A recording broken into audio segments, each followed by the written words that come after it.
السلام علیکم ورحمۃ اللہ وبرکاتہ نحمده ونصلی علی رسولہ الکریم اما بعد فاعوذ باللہ من الشیطان الرجیم بسم اللہ الرحمن الرحیم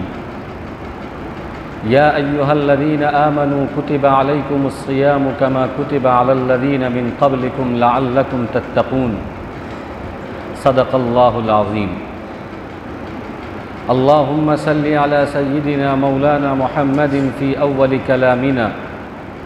اللهم صل على سيدنا مولانا محمد في أوسط كلامنا اللهم صل على سيدنا مولانا محمد في آخر كلامنا معزز سامعین کرام، آج شعبان المعظم کی 21 تاریخ ہے۔ اگلے 8-9 دنوں کے بعد رمضان المبارک کا مہینہ ہم پر سایہ فگن ہونے والا ہے۔ یہ ہمارے لیے بڑی سعادت مندی کی بات ہے، بڑی خوش نصیبی کی بات ہے کہ ہم رمضان المبارک جیسے بابرکت رحمت والے مہینے سے ان قریب مستفید ہوں گے، استفادہ کریں گے۔ اللہ تبارک و تعالیٰ سے ہم دعا کرتے ہیں کہ اللہ تبارک و تعالیٰ ہم سب کے لیے یہ رمضان المبارک کا مہینہ خیر والا، رحمت والا، برکت والا، عافیت والا بنائے، اور اللہ ہماری زندگی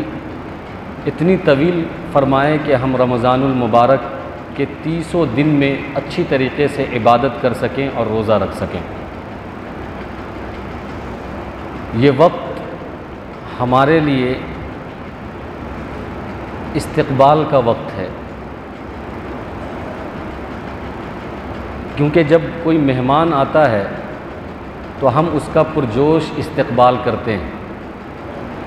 تو یہ وقت ہمارے لیے رمضان المبارک کے مہینے کے استقبال کرنے کا وقت ہے،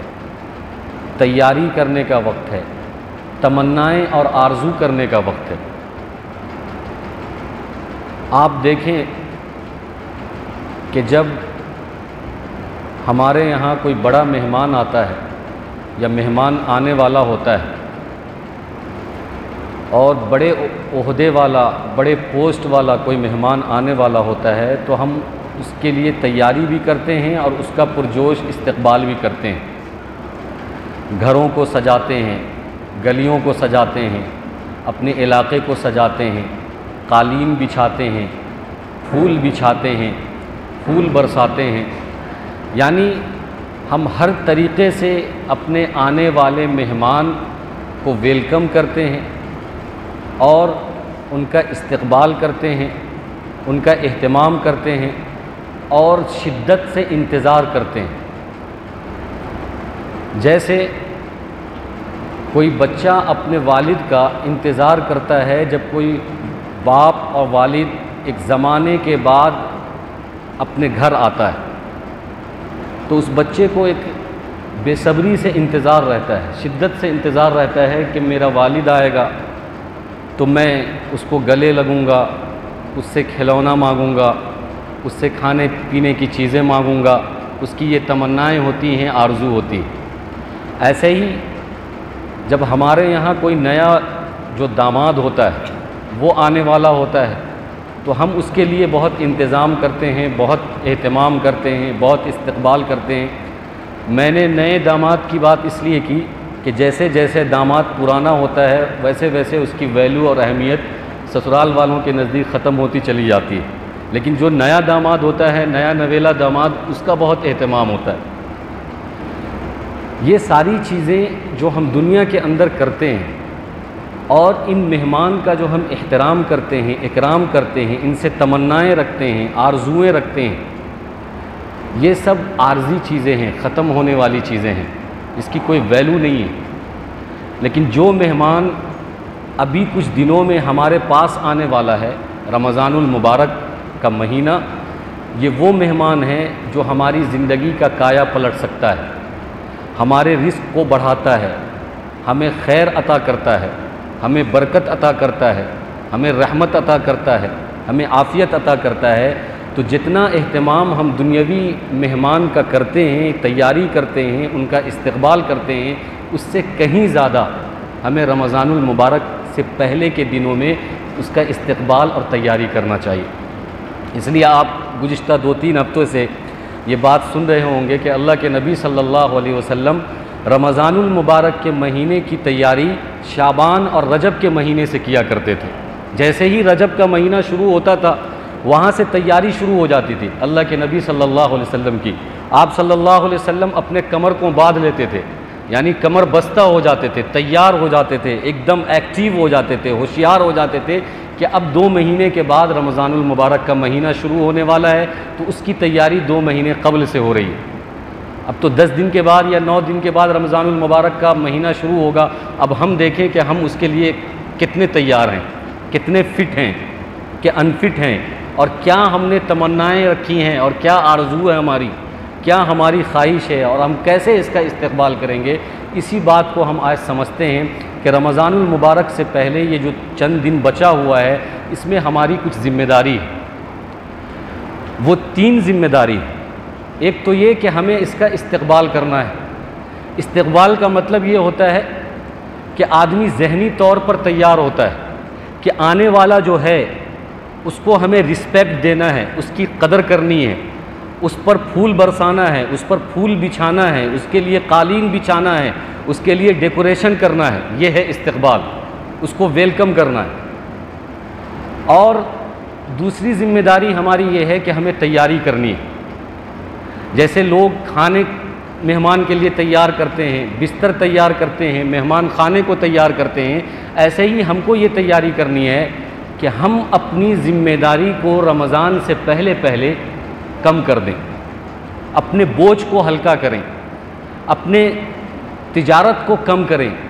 اپنے کام دھندے کو کم کریں، اپنے کام کاج کو کم کریں۔ ہم یہ تیاری کریں کہ رمضان المبارک کا جو مہینہ ہے یہ پورا کا پورا مہینہ ہم اللہ کی عبادت کے لیے خاص کرتے ہیں۔ یہ ہے تیاری کہ ہر کام کاج کو، ہر ذمہ داری کو ہم کم کر دیں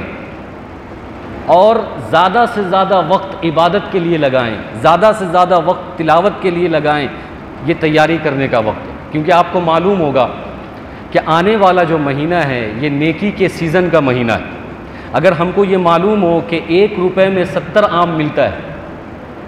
اگر ہم یہ جان لیں کہ 1 روپے میں کہیں پہ 70 آم ملتا ہے تو ہر آدمی اس کو خریدنے کی کوشش کرے گا، اور جو چیز کا سیزن ہوتا ہے اس سیزن میں وہ چیز سستی ملتی ہے اور لوگ اس کو زیادہ سے زیادہ خریدتے ہیں اور اپنے پاس رکھتے ہیں۔ آم کے سیزن میں دیکھ لیں کہ ہر غریب امیر آم کھاتا ہے، اس کو اسٹور بھی کر لیتا ہے، اس کو خرید بھی لیتا ہے آسانی سے۔ کیوں؟ اس لیے کہ وہ آم کا سیزن ہے۔ اور جو آنے والا مہینہ ہے یہ مہینہ نیکی کا سیزن ہے، نیکی کو کمانے کا سیزن ہے، کہ اگر 1 نیکی آپ کریں گے تو اس 1 نیکی کا بدلہ 70 ہے۔ 1 نفل ادا کریں گے تو نفل کی ادائیگی کا ثواب فرض کے برابر ہے۔ اگر 1 فرض ادا کرتے ہیں تو وہ فرض 70 گنا زیادہ اجر کے ساتھ ہمیں ملے گا۔ تو یہ نیکیوں کا سیزن ہے، یہ بٹورنے کا سیزن ہے، یہ اسٹور کرنے کا سیزن ہے۔ تو اس لیے ہماری ذمہ داری ہے کہ ہم یہ تیاری کریں کہ ہم اپنے کام کاج کو، اپنی بزنس تجارت دھندے کو کم کریں گے، اور اپنی دیگر مصروفیات کو اور دیگر کام کاج کو ہم کم کر کے زیادہ سے زیادہ عبادت میں لگائیں گے۔ لیکن یہاں پر ہوتا کیا ہے،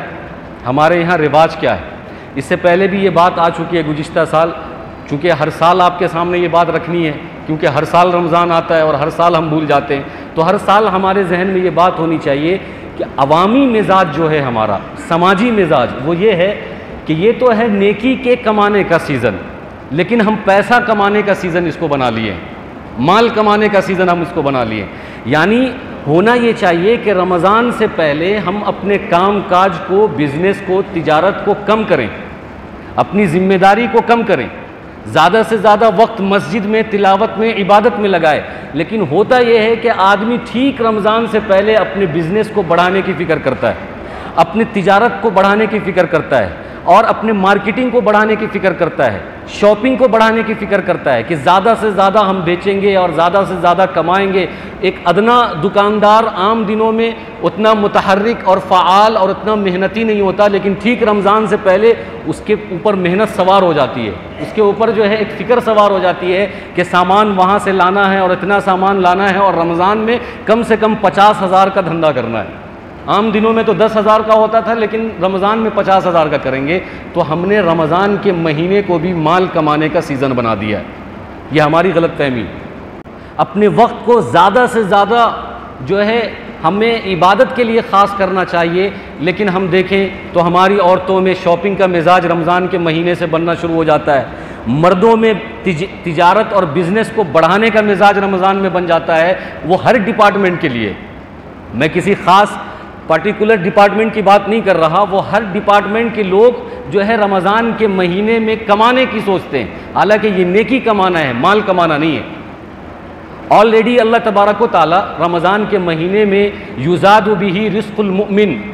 حدیث کے الفاظ ہیں کہ رمضان کے مہینے میں اللہ تبارک و تعالی خود بخود مومن کے رزق کو بڑھا دیتا ہے۔ اس کا یہ مطلب نہیں ہے کہ اپنا پرسنٹیج آپ دھندے کا بڑھا دیجئے،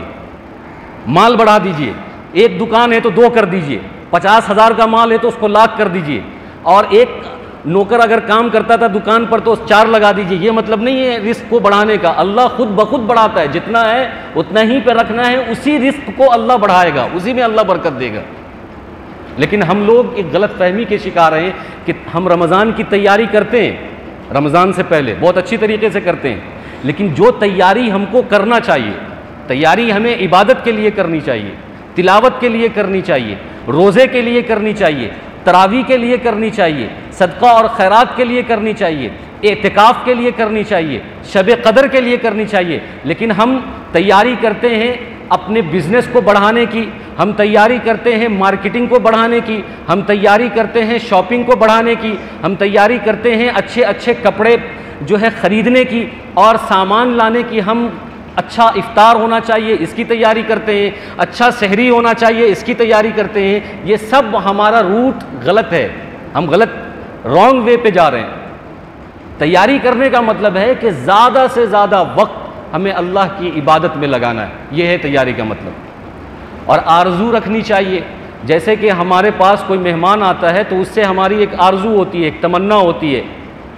اور ہمارے والد اگر آ رہے ہیں، داماد آ رہا ہے تو ایک تمنا ہماری ہوتی ہے، ایک آرزو ہوتی ہے، ارمان ہوتا ہے۔ رمضان آ رہا ہے تو ہماری آرزو اور تمنا یہ ہونی چاہیے کہ یہ رمضان ہمارے لیے مغفرت کا باعث ہو،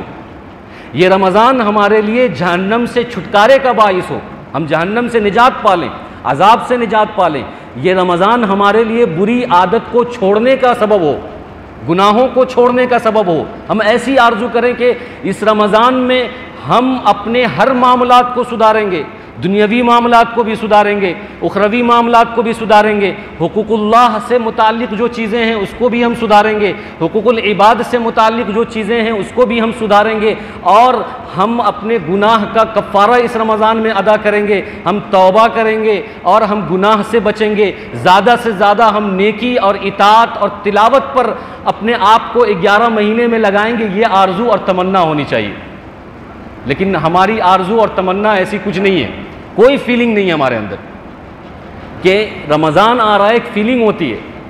جب کوئی مہمان آتا ہے تو فیلنگ ہوتی ہے دل میں کہ مہمان آ رہا ہے، اس کی تیاری ہو رہی ہے۔ ہمارے دل میں کوئی فیلنگ نہیں ہے کہ رمضان آ رہا ہے اس کی کیا تیاری ہونی چاہیے، کیا احساس ہمارے دل میں ہونا چاہیے۔ ایک ہم انبساط کے ساتھ، خوشی کے ساتھ، سرور کے ساتھ، شدت کے ساتھ اور بے صبری کے ساتھ ہم انتظار کریں کہ آج، کل نہیں، آج ہی رمضان شروع ہو جائے، ایسا انتظار ہمارے اندر ہونا چاہیے۔ لیکن نہ وہ انتظار ہے، نہ وہ کیفیت ہے، نہ وہ احساس ہے، نہ وہ فیلنگ ہے۔ اس کی وجہ یہ ہے کہ ہم دنیا دار ہوتے جا رہے ہیں، دنیا میں لگتے جا رہے ہیں، دنیا کی چیزوں کو ہم امپورٹنٹ دیتے ہیں، اس کی اہمیت کو ہم سمجھتے ہیں، لیکن دین کی چیزوں کو اور اس کی اہمیت کو ہم نہیں سمجھتے۔ جس دن ہم سمجھیں گے تو ہمارا دل آج ہی سے بے قرار ہو جائے گا کہ 9 دن کے بعد نہیں، کل سے رمضان شروع ہونا چاہیے، تاکہ ہم زیادہ سے زیادہ عبادت کریں، زیادہ سے زیادہ تلاوت کریں اور زیادہ سے زیادہ اپنے گناہوں سے توبہ کریں، اللہ سے معافی مانگیں۔ بہرحال ہمیں یہ 3 کام کرنا ہے۔ ایک تو رمضان کا استقبال کرنا ہے، رمضان کی تیاری کرنی ہے، اور رمضان سے پہلے اس کے لیے تمنا کرنا ہے کہ ہمارے گناہوں کو اللہ ختم کر دے۔ میں نے جو قرآن کریم کی آیت آپ کے سامنے تلاوت کی، یہ بہت مشہور آیت ہے۔ اللہ تبارک و تعالیٰ فرماتے ہیں یا ایھا الذین آمنوا کتب علیکم الصیام کما کتب علی الذین من قبلکم لعلکم تتقون، سورہ بقرہ کی آیت ہے اور دوسرے پارے کی آیت ہے۔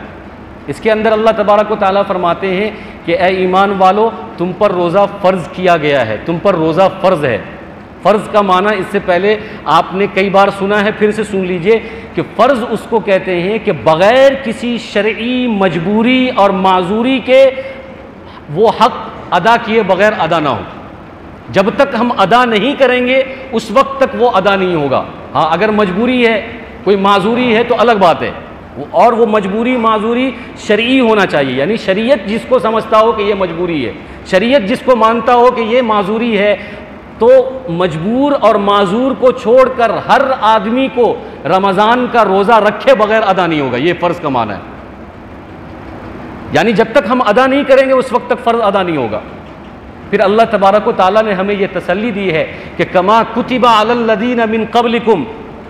کہ یہ تم مت سمجھو کہ یہ احکام اور شریعت کا یہ حکم جو ہے تمہارے اوپر لاد دیا گیا، تمہارے اوپر تھوپ دیا گیا اور تمہارے اوپر ظلم کیا گیا، تمہارے اوپر زیادتی کی گئی، زبردستی کی گئی اور تمہارے ایک نئی چیز لا کر ہم نے دے دیا۔ ایسا نہیں ہے، تم سے پہلے بھی جتنی امتیں تھیں اور سابقہ امت جتنی تھی وہ بھی روزہ رکھتے تھے، ان کی جان نہیں گئی، ان کا مال نہیں گیا، ان کا گھر برباد نہیں ہوا، ان کی اولاد برباد نہیں ہوئی اور وہ پریشان نہیں ہوئے۔ تو اللہ نے ہم کو یہ تسلی دی ہے کہ یہ تمہارے لیے کوئی نیا فارمولہ نہیں ہے یا نیا حکم نہیں ہے، نئی چیز نہیں ہے، یہ پرانی چیز ہے۔ پہلی امت بھی روزہ رکھتی تھی، پہلی امت بھی ایک ایک مہینے کے روزہ رکھتی تھی، لیکن ان کے یہاں تو بہت شدید احکام تھا۔ ان کے یہاں حکم یہ تھا کہ مغرب سے لے کر ہی ان کا روزہ شروع ہو جاتا تھا۔ ہم کو تو کم سے کم رات کے ٹائم پہ کھانے پینے کی اجازت ہے، لیکن بنی اسرائیل میں اور اہل کتاب کا جو روزہ ہوتا تھا وہ مغرب کی نماز سے لے کر مغرب کی نماز تک ہوتا تھا، رات میں کھانے پینے کا حکم نہیں تھا، تو ان کا تو اور شدید تھا۔ تو اللہ ہمیں یہ کہتے ہیں کما کتب علی الذین من قبلکم، کہ تم سے پہلے امت نے بھی روزہ رکھا ہے اور ان کا کچھ بگڑا نہیں ہے، اس لیے تم بھی روزہ رکھ سکتے ہو۔ اور شریعت کا دوسرا حکم یہ بھی ہے کہ اللہ تبارک و تعالیٰ اپنے بندے کو کوئی حکم ایسا نہیں دیتا ہے جس حکم کو بندہ نہیں کر سکتا ہو۔ لا یکلف اللہ نفسا الا وسعہا، کہ اگر ہمارے بس میں جو چیز نہ ہو اللہ وہ حکم ہمیں دے گا ہی نہیں۔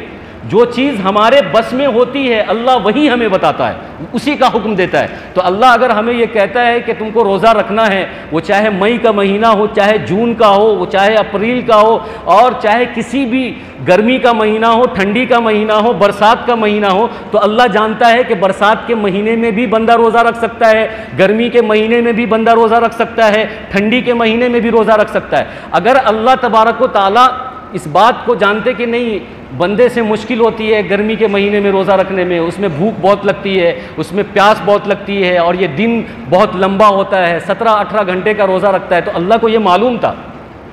اگر مشکل ہوتی تو اللہ تبارک و تعالیٰ کہتے کہ نہیں ٹھیک ہے برسات میں رکھ لینا اور ٹھنڈی کے مہینے میں رکھ لینا، گرمی میں چھوڑ دینا، لیکن ہم رکھ سکتے ہیں۔ اللہ کا حکم ہے کہ بندے کے بس سے باہر کوئی چیز نہیں ہوتی ہے تو ہم کو روزہ رکھنا ہے، یہ ہمارے لیے کوئی نئی چیز نہیں ہے۔ اب اس تفصیل پر اور اس تاریخ پر اب جائیں گے کہ پچھلی امتوں میں کن کن لوگوں نے روزہ رکھا، ان کے روزے کی کیفیت کیا تھی، تو اس کی کوئی ضرورت نہیں ہے اس تفصیل کی، بس آپ یہ سمجھیں کہ سابقہ امت نے بھی روزہ رکھا ہے اور ان کا کچھ بگڑا نہیں ہے، تو ہم بھی روزہ رکھ سکتے ہیں۔ تو اللہ نے ہمیں یہ تسلی دی کما کتب علی الذین من قبلکم، کہ تم کو روزہ رکھنا ہے اور تم سے پہلے لوگوں نے بھی روزہ رکھا ہے، تو اس میں کوئی نقصان کی بات نہیں ہے، اس میں کچھ بگاڑ نہیں ہوگا، اس کے اندر تمہارا کچھ نقصان نہیں ہوگا، تم کو روزہ رکھنا ہے۔ کیوں روزہ رکھنا ہے؟ اللہ فرماتے ہیں لعلکم تتقون، تاکہ تمہارے اندر تقوی پیدا ہو، تمہارے اندر اللہ کا خوف پیدا ہو، تمہارے اندر اللہ کا ڈر پیدا ہو۔ پوری شریعت کا خلاصہ اللہ کا ڈر اور اللہ کا خوف ہے۔ دنیا میں جتنی بھی بے رخی ہے، بے اصولی ہے، بے دینی ہے، بے رغبتی ہے، اور شریعت کے ساتھ چھیڑ چھاڑ ہے، قرآنی احکام کے ساتھ چھیڑ چھاڑ ہے، حدیث کے ساتھ چھیڑ چھاڑ ہے، سنت کے ساتھ چھیڑ چھاڑ ہے، یا اس کو نہیں ماننا ہے یا اس پر عمل نہیں کرنا ہے، اس کی بنیادی وجہ یہ ہے کہ اللہ کا ڈر اور خوف نہیں ہے۔ اگر اللہ کا ڈر ہوگا، شریعت سر آنکھوں پہ ہوگی،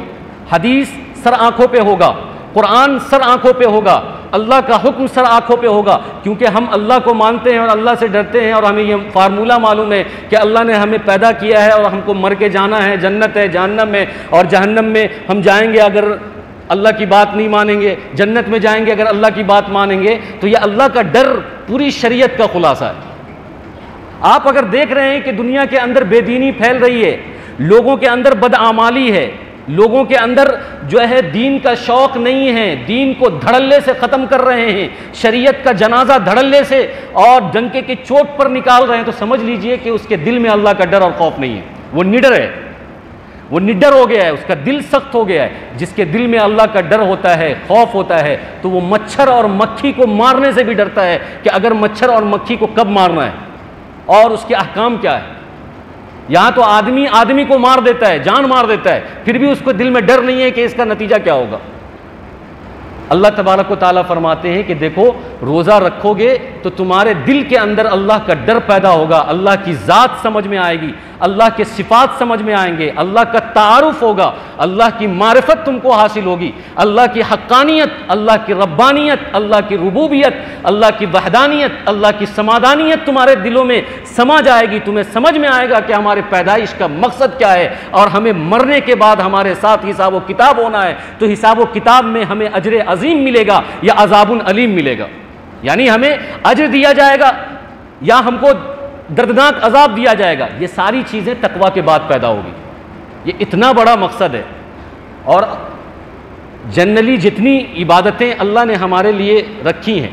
وہ ساری کی ساری عبادتیں ہم سے یہی چاہتی ہیں کہ اس سے تقویٰ حاصل ہو جائے۔ ہر عبادت کا مقصد تقویٰ ہے، زکوٰۃ کا مقصد تقویٰ، قربانی کا مقصد تقویٰ، نماز کا مقصد تقویٰ، حج کا مقصد تقویٰ، روزے کا مقصد تقویٰ۔ لیکن ہم ساری عبادت کرتے ہیں ان کے مہینوں میں، ان کے دنوں میں، اس کے ٹائم پر، لیکن تقویٰ نام کی کوئی چیز ہے نہیں۔ تو آپ کو سوال ہوگا اور سوال ہونا چاہیے، آپ کہیں گے کہ قرآن کہتا ہے کہ آپ روزہ رکھو 1 مہینے کا، آپ کو تقویٰ پیدا ہو جائے گا، اللہ کے دل میں اللہ سے ڈر پیدا ہو جائے گا، لعلکم تتقون، کہ تم متقی بن جاؤ گے، تم پرہیزگار بن جاؤ گے، تم تقویٰ اور طہارت والے بن جاؤ گے۔ ہم ہر سال رمضان کے مہینے میں 1 مہینہ روزہ رکھتے ہیں، لیکن ہمارے اندر تقویٰ والی صفات اور ہم متقی نہیں بنتے، رذالت ایسی ہی باقی رہتی ہے، خنس ہمارے اندر ویسی ہی باقی رہتی ہے، بدماشی شرارت ہمارے اندر ویسی ہی باقی رہتی ہے، خباثت ویسی ہی باقی رہتی ہے، بے دینی ویسی ہی باقی رہتی ہے۔ نماز بھی پڑھ رہے ہیں، روزہ بھی رکھ رہے ہیں، حج بھی کر رہے ہیں، زکوٰۃ بھی دے رہے ہیں، لیکن اپنا اصلاح نہیں ہو رہا، اپنے ذات کی اصلاح نہیں ہو رہی۔ تو کیا یہ قرآن کی آیت جھوٹی ہے یا قرآن جھوٹ بول رہا ہے یا اللہ کا حکم جھوٹا ہے؟ اللہ کا حکم جھوٹا نہیں ہے۔ اگر یہ سوال ہے کہ ہمارے اندر تقویٰ کیوں نہیں پیدا ہو رہا، ہم نماز روزہ کر رہے ہیں، تقویٰ پیدا کیوں نہیں ہو رہا، جبکہ قرآن کہتا ہے کہ روزہ رکھو لعلکم تتقون، تمہارے اندر تقویٰ پیدا ہوگا۔ اس کا جواب یہ ہے کہ روزہ جس چیز کا نام ہے، ایک ہے روزہ کا فزیکل اور ایک ہے روزہ ڈیجیٹل۔ تو ہم ڈیجیٹل روزہ تو رکھتے ہیں، یعنی بھوکے رہتے ہیں، پیاسے رہتے ہیں، جماع سے بچتے ہیں، ہم بستری سے بچتے ہیں، صبح صادق سے لے کر غروب آفتاب تک بھوکے پیاسے رہ جائیں اور جماع اور ہم بستری سے بچ جائیں، اس کا نام فزیکل روزہ ہے۔ ڈیجیٹل روزہ، فزیکل نہیں، ڈیجیٹل روزہ۔ اور فزیکل روزہ یہ ہے کہ آدمی لہو و لعب سے بچے، جھوٹ سے بچے، غیبت سے بچے، زیادہ سحری کرنے سے بچے، زیادہ افطاری کرنے سے بچے۔ ہم بھر بھر کر سحری بھی کرتے ہیں، بھر بھر کر افطاری بھی کرتے ہیں، رات کا کھانا بھی بھر بھر کر کھاتے ہیں، یعنی جو 14 گھنٹہ میں ہم نہیں کھاتے وہ 1 گھنٹہ میں افطاری کے وقت کھا کر سدا لیتے ہیں، اور پھر اگلے 14 گھنٹہ کے لیے سحری میں اس کو اسٹور کر لیتے ہیں۔ تو کھانے پینے میں کمی نہیں ہو رہی ہے، سحری اعلیٰ سے اعلیٰ اور خوب حلق تک کھانا ہے، اور افطاری اعلیٰ سے اعلیٰ خوب حلق تک کھانا ہے۔ سحری میں کمی نہیں ہے، افطاری میں کمی نہیں ہے، جھوٹ میں کمی نہیں ہے، غیبت میں کمی نہیں ہے، اور جو بھی گناہ ہے اس میں کوئی کمی نہیں ہے۔ تو ہم ایک رسمن روزہ تو رکھ لیتے ہیں، لیکن جو مطلوب ہے، جو تقاضا کرتا ہے، جو ڈیمانڈ کرتا ہے کہ جیسا روزہ ہمیں رکھنا چاہیے ویسا روزہ ہمارا نہیں ہوتا ہے۔ اس لیے اللہ کے نبی صلی اللہ علیہ وسلم فرماتے ہیں کہ جب تم روزہ رکھو تو روزہ رکھتے وقت اگر تمہارے ساتھ کوئی غیبت کر رہا ہو، تمہارے ساتھ کوئی گندی بات کر رہا ہو، اور تمہارے ساتھ کوئی فضول کام کر رہا ہو تو کہو کہ بھائی مجھے چھوڑ دو، انی صائم، میں روزے دار ہوں، میرے روزے کو خراب نہ کرو، میرے سامنے کسی کی غیبت نہ کرو، کسی کی چغل خوری نہ کرو، جھوٹ نہ بولو، میرے سامنے جو ہے کسی پر ظلم، ذاتی اور دھوکے کی بات نہ کرو، ہم کو چھوڑ دو، میں روزے سے ہوں۔ جب ہمارے روزے کے اندر یہ ساری ڈیجیٹل اور فزیکل چیزیں ہیں نہیں، ہم ایک رسمی روزہ رکھتے ہیں، تو پھر کہاں سے وہ روزہ ہمارے اندر تقویٰ پیدا کرے گا؟ لعلکم تتقون۔ روزے کا ایک مقصد یہ ہے کہ آدمی جب روزہ رکھے تو اس کے اندر یہ احساس پیدا ہو کہ دنیا میں غریب لوگ ہیں، یہ غمخواری کا مہینہ ہے۔ آپ حدیث میں پڑھیں گے، آئندہ روزے کے فضائل آئیں گے، رمضان کے فضائل آئیں گے، ابھی ایک مہینہ یہ چلتا رہے گا، آپ سنتے رہیں گے، لیکن ایک چیز آپ سنیے کہ حدیث میں یہ آتا ہے کہ یہ مہینہ غمخواری کا مہینہ ہے، غریبوں کے ساتھ غم بانٹنے کا مہینہ ہے، لیکن ہمارے اندر وہ فیلنگ ہے جب ہم بھوکے رہتے ہیں تو کبھی ہمارے اندر یہ احساس جگتا ہے کہ آج ہم بھوکے ہیں، روزے سے ہیں، ہو سکتا ہے کہ 11 مہینے میں بہت سارے غریب ایسے ہیں جن کو 2 وقت کا کھانا نصیب نہیں ہے، تو ان پر کیا بیتتی ہوگی، آج تو ہم ایک دن روزہ رکھ لیے تو میری یہ حالت ہے۔ تو غریبوں کا احساس اپنے دل کے اندر پیدا ہونا یہ غمخواری کا مہینہ ہے، لیکن غمخواری کب پیدا ہوگی؟ جب آدمی تھوڑا بہت کھانے کم کرے گا، سحری کو کم کرے گا، افطاری کو کم کرے گا۔ سحری اور افطاری میں اگر ریل ٹھیل ہو اور ہر چیز اتنا اسٹور کر لیا جائے اور اتنا کھایا جائے تو وہ احساس ہی پیدا نہیں ہوگا، بھوک لگے گی نہیں۔ آج کل روزے میں بھوک نہیں لگتی ہے، پیاس لگ جاتی ہے، بھوک نہیں لگتی ہے، کیونکہ آدمی اتنا بھر لیتا ہے جہنم کو، پیٹ کے جہنم کو، کہ بھوک نہیں لگتی ہے، پیاس لگتی ہے۔ تو آدمی کو بھوکا رہنا پڑے گا تاکہ یہ بات سمجھ میں آئے کہ غریب جب بھوکا رہتا ہے 11 مہینے میں تو اس پہ کیا بیتتی ہے۔ تو روزے کا مقصد ہم کو اس وقت حاصل ہوگا۔ آپ کو میں ایک کتاب بتاتا ہوں، وہ کتاب آپ پڑھیں کہ ہمارا روزہ، ہمارا رمضان کیسا ہے۔ شیخ الحدیث حضرت مولانا زکریا رحمۃ اللہ علیہ نے ایک کتاب لکھی ہے، جنہوں نے فضائل اعمال لکھی ہے، جس کی تعلیم ہماری مسجد میں بھی ہوتی ہے، آپ نے بھی سنا ہوگا اور سب لوگ سنتے ہیں۔ انہوں نے ایک کتاب لکھی ہے اکابر رمضان، کہ رمضان میں اکابر کیسے رہتے تھے، ان کی سحری کیسی ہوتی تھی، اور ان کا افطار کیسا ہوتا تھا، ان کا روزہ کیسا ہوتا تھا۔ وہ ساری چیزیں آپ جب پڑھیں گے اور اپنے روزے کو ملائیں گے تو زمین آسمان کا فرق پائیں گے۔ شاہ عبد الرحیم پھول پوری کے بارے میں آتا ہے کہ وہ جب سحری کرتے تھے تو سحری میں ایک ابلا ہوا انڈا اور چائے پی لیتے تھے، 1 کپ چائے، اس کے بعد پھر کچھ نہیں کھاتے تھے، کچھ نہیں۔ اور پھر وہ یہ کہتے تھے کہ میں یہ اس لیے استعمال کر رہا ہوں کہ اللہ کے نبی صلی اللہ علیہ وسلم نے منع فرمایا ہے، صوم وصال رکھنے سے منع فرمایا، لگاتار روزہ رکھنے سے۔ میری خواہش تو یہ ہے کہ میں رمضان کے مہینے میں کچھ کھاؤں ہی نہیں، کچھ بھی نہیں کھاؤں، لیکن اللہ کے نبی صلی اللہ علیہ وسلم نے صوم وصال سے منع فرمایا ہے کہ لگاتار بغیر کھائے پیے روزہ رکھنا منع ہے۔ اس لیے میں اللہ کے نبی صلی اللہ علیہ وسلم کی بات ماننے کے لیے سحری میں یہ کھا لیتا ہوں، تھوڑی سی چیزیں۔ لیکن ہمارے ڈشوں کا کیا کہنا؟ جو کھانا ہم 11 مہینے میں نہیں کھاتے ہیں اور جتنا کھانا ہم 11 مہینے میں نہیں کھاتے ہیں، جو کھانا اور جتنا کھانا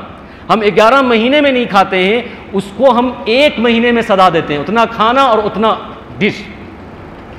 تو پھر کہاں سے احساس پیدا ہوگا، کہاں سے اس روزے میں رنگت آئے گی، اس روزے کے اندر نورانیت آئے گی، اس روزے کے اندر طاقت آئے گی؟ وہ روزہ ہمیں غریبوں کا احساس پیدا کروائے گی، وہ روزہ ہمیں تقوی اور طہارت کے دروازے پر لے جائے گی، وہ روزہ ہمیں یہ احساس دلائے گی کہ ہماری زندگی کا مقصد کچھ اور ہے اور ہم کرتے کچھ اور جا رہے ہیں۔ وہ ہمیں احساس نہیں دلا سکتی۔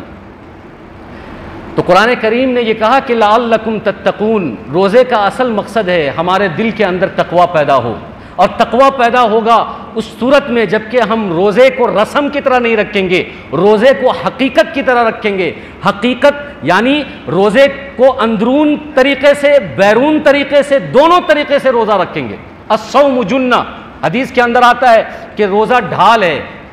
روزہ آدمی کو گناہوں سے بچاتا ہے، غیبت سے بچاتا ہے، لہو و لعب سے بچاتا ہے، فضول باتوں سے بچاتا ہے، لایانی چیزوں سے بچاتا ہے۔ لیکن ہم روزہ رکھتے ہیں لایانی چیزوں میں، فضول کاموں میں، فضول چیزوں میں اگر ہم لگے ہوئے ہیں، اس کا مطلب یہ ہے کہ ہمارا روزہ ڈیجیٹل ادا ہو رہا ہے تو فزیکل نہیں ہو رہا، فزیکل ہو رہا ہے تو ڈیجیٹل نہیں ہو رہا، روحانی ہے تو جسمانی نہیں ہے، جسمانی ہے تو روحانی نہیں ہے، تو پھر ہمیں تقویٰ اور طہارت نہیں ملے گی۔ مجھے ایک بات اور کرنی تھی، وہ میں آپ کے سامنے مختصر رکھ دیتا ہوں، اگر کچھ باتیں رہ جائیں گی تو اس کو آئندہ ہفتے میں اس کو مکمل کروں گا، کہ روزہ کون لوگ رکھیں گے۔ تو قرآن کہتا ہے کہ کتب علیکم الصیام، جو بھی مومنین ہیں، عاقل ہیں، بالغ ہیں، مرد ہیں، عورت ہیں، مقیم ہیں، یہ لوگ روزہ رکھیں گے، ان پر روزہ فرض ہے۔ عاقل، بالغ، مسلمان، مقیم، مرد، عورت، ان پر روزہ فرض ہے، ان کو روزہ رکھنا ہے۔ قرآن نے صاف طور پہ کہا کہ فمن شہد منکم الشہر فلیصم، کہ جو شخص مرد و عورت، عاقل، بالغ، یہ مسلمان اس رمضان کے مہینے کو پالے تو فلیصم، اس کو روزہ رکھنا ہے، اس کو روزہ رکھنا ہے، رکھنا چاہیے، یعنی فرض ہے۔ پھر قرآن نے یہ بھی کہا کہ اگر کوئی مجبور ہے، کوئی مسافر ہے، کوئی معذور ہے، کوئی مجنوں ہے، کوئی بے ہوش ہے، اور کوئی حیض کی حالت میں اگر عورت ہے، نفاس کی حالت میں اگر عورت ہے، یا یہ کہ دودھ پلانے والی عورت ہے، یا حاملہ عورت ہے، اور بھی کسی طرح کی کسی کو کمزوری ہے، ضعف ہے، مجبوری ہے، معذوری ہے، تو ایسے لوگوں کو رخصت ہے، ایسے لوگ روزہ نہیں رکھیں گے۔ بعض حالت میں روزہ نہیں رکھیں گے اور قضا کریں گے، بعض حالت میں قضا بھی نہیں کریں گے، روزہ بھی نہیں رکھیں گے، اور بعض حالت میں جو ہے قضا نہیں کرنا ہے، اس کا فدیہ دینا ہے، بعض حالت میں۔ لیکن ایک ہی مسئلہ جو میں آپ کو سمجھا رہا ہوں کہ اگر ہم میں سے کچھ لوگ ایسے ہیں جو مجبور ہیں، جو لوگ معذور ہیں، جو ضعف ہے ان کے پاس، ضعف دو طرح کا ہے، ایک ضعف کمزوری بیماری کی وجہ سے، اور ایک ضعف اور کمزوری ایسی ہے جو کبھی ختم ہونے والی نہیں ہے، جیسے کہ بوڑھے لوگ ہیں جو اپنی زندگی کے آخری پڑاؤ پر پہنچے ہوئے ہیں، ان کی کمزوری ایسی ہے جو کبھی صحیح نہیں ہوگی، وہ اور آگے کمزور ہوتے چلے جائیں گے۔ تو ایسے لوگ، ایسے بوڑھے لوگ جو کمزور ہیں، ضعف ہیں، یہ لوگ روزہ نہیں رکھیں گے، روزے کا فدیہ دیں گے۔ ایک روزے کا فدیہ ایک صدقہ فطر ہے، اور ایک صدقہ فطر 1.25 کلو گیہوں یا اس کی قیمت ہے۔ آپ اور اس کی مارکیٹنگ ویلو ہوگی، مارکیٹ میں جو اس کی ویلو ہے، راشن کارڈ پہ جو گیہوں چاول ملتا ہے اس قیمت کو نہیں دیکھیں گے، مارکیٹ میں جو گیہوں چاول کی قیمت ہے وہ صدقہ فطر ادا کریں گے۔ ایک روزہ ایک صدقہ فطر کے برابر ہے، اور ایک صدقہ فطر کی قیمت 2.25 کلو گیہوں یا اس کی قیمت بنتی ہے، جو مارکیٹ میں ابھی چل رہی ہوگی۔ یہ کون لوگ ضعف والے؟ یہ وہ لوگ ہیں جن کی کمزوری، جن کی مجبوری، جن کی معذوری یقین ہے کہ کبھی ختم ہی نہیں ہوگا، کیونکہ وہ بوڑھے ہیں اور کمزور ہوتے چلے جائیں گے، تو ان کو روزہ نہیں رکھنا ہے۔ لیکن ایسی کمزوری ہے، اگر کسی کو مرض کی وجہ سے، کسی جوان کو کمزوری ہو رہی ہے، کوئی بیماری لگ رہی ہے، لیکن ایسا لگتا ہے کہ علاج کرنے کے بعد اگلے سال یا 6 مہینے میں یا 2 مہینے میں وہ صحیح ہو جائے گا، تو وہ آدمی فدیہ نہیں دے سکتا ہے، یاد رکھیں۔ آدمی یہ سمجھتا ہے کہ ہمارا روزہ چھوٹ گیا تو مولوی صاحب یہ بتائیے کہ فدیہ کتنا ہے۔ ارے پہلے یہ پوچھو کہ ہم فدیہ دینے کے لائق ہیں یا نہیں ہیں، ہم پر فدیہ لگے گا کہ نہیں لگے گا۔ روزہ نہیں رکھا ہے تو اس کا جو دوسرا پڑاؤ ہے وہ قضا ہے، کہ قضا رکھنا ہے۔ فدیہ ان لوگوں کو دینا ہے جو زندگی میں کبھی روزہ نہیں رکھ سکتے، وہ لوگ فدیہ ادا کریں گے۔ لیکن ہم یہ سمجھتے ہیں کہ ہم روزہ نہیں رکھے فدیہ دے دیں گے، ایسا نہیں ہے۔ اور کچھ لوگ ایسے بھی ہوں گے جن کے اوپر قضا بھی نہیں ہے اور جن کے اوپر فدیہ بھی نہیں ہے، جیسے کہ پاگل ہے،